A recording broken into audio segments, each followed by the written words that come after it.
What's going on, y'all? Good afternoon, good morning, good evening, whenever this video chooses to upload. And welcome to the Coliseum Sports Show, where I call them as I see them.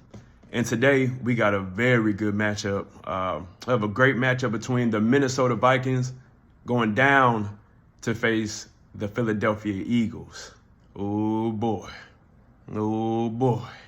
Now, as much as I do not like the Eagles, as much as I despise the Eagles, we got to keep it fair here. I don't know if they're going to lose this game. They probably going to win, honestly. They didn't look good their first, season debut in week 1, and we can go over that. And neither did the Vikings. The Vikings did Viking things. As much as we like to make fun of teams or,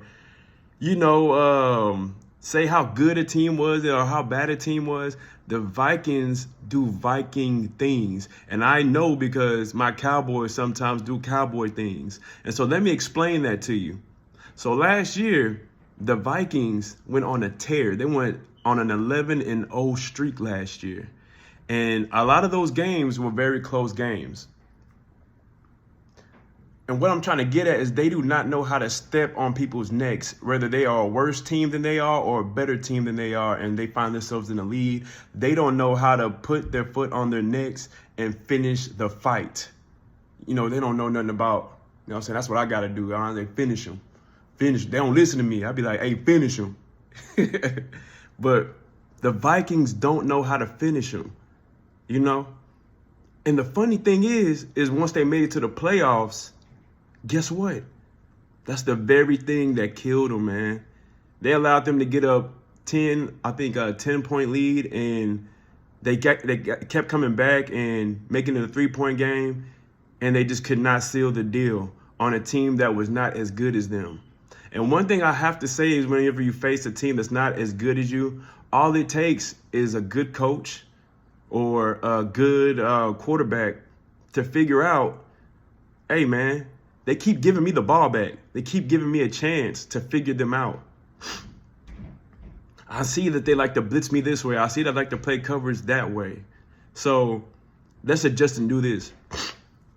I apologize.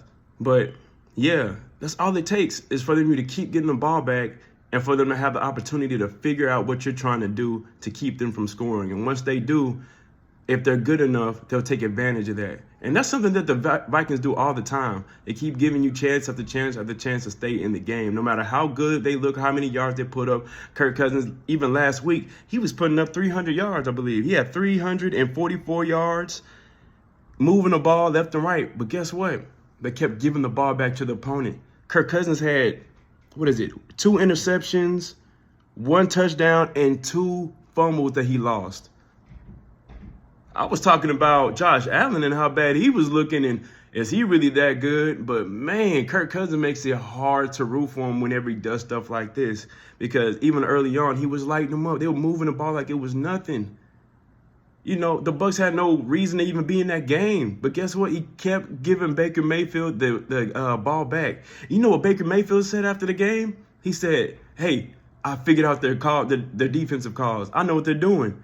I know what they're trying to do to us. So he adjusted, and he came back the second half, and he wiped their nose. He got them out the paint. He figured it out, and they got the dub. Man.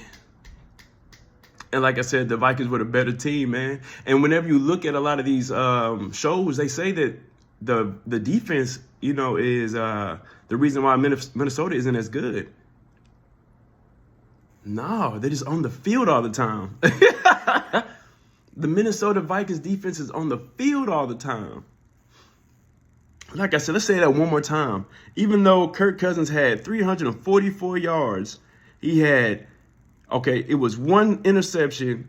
He had 2 touchdowns and 2 fumbles that he lost. That's 3 turnovers. You're giving the ball back an extra 3 times to a quarterback that was a first-round draft pick. He's not an idiot.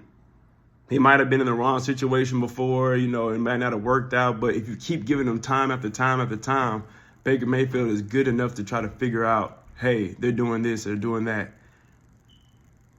But, yeah, we have a matchup, man. And not to only say what's going on with the Vikings, the Eagles didn't look that good either last week.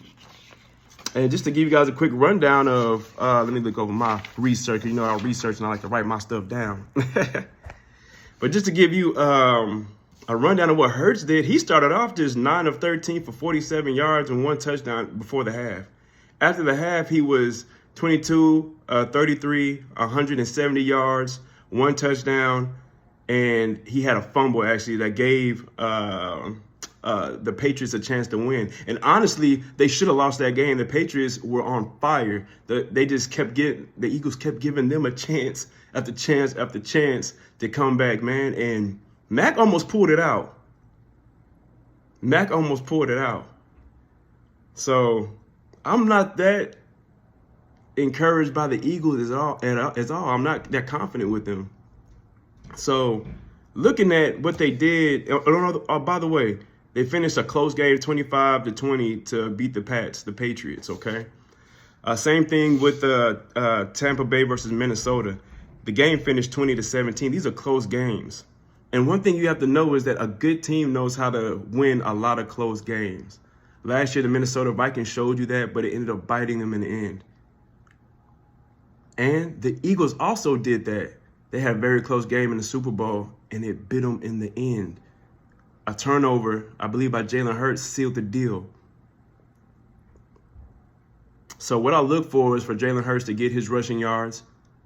He was not that great in passing. You know, it might be a little rusty. I'm not sure if he played in preseason, but he's never been that big of a passer anyway. So if this gets into a shootout, I expect whoever has, and this is so cliche, whoever has the more turnovers, whoever gets the most turnovers is going to win that game. Because I don't think it's going to be too much of a defensive battle. I think both offenses can score, and they are in a lot of close games. I'm going to have to take the Eagles for the win just because they went a little bit further with that technique. They made it all the way to the Super Bowl in close games. Running the ball travels. Defense wins championships. They have a good enough defense, even though they lost a lot of guys. They have a good enough defense. I believe they're better than the Vikings, and they're going to run the ball. Jalen Hurts is going to throw a bunch of slants. He's going to throw a lot of quick outs, and he's going to be looking to run the ball whenever he can. So that's my picks. That's how I see it. This is the Coliseum Sports Show, and man, are y'all ready for some football? Let's get it, baby.